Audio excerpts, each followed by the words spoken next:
Hello everybody, welcome back to our Reset Info channel. In today's video, I'll show you how to easily enable or disable remove streaks from scan area on your Canon i-SENSYS MF657Cdw.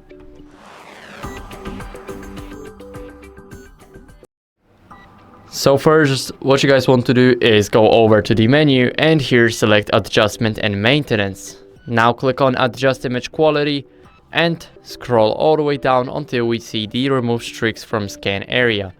Now click it, and here, as you guys can see, we can disable it by clicking off, and then we can enable it by clicking on the on. Now that's basically it. I hope this video helped you.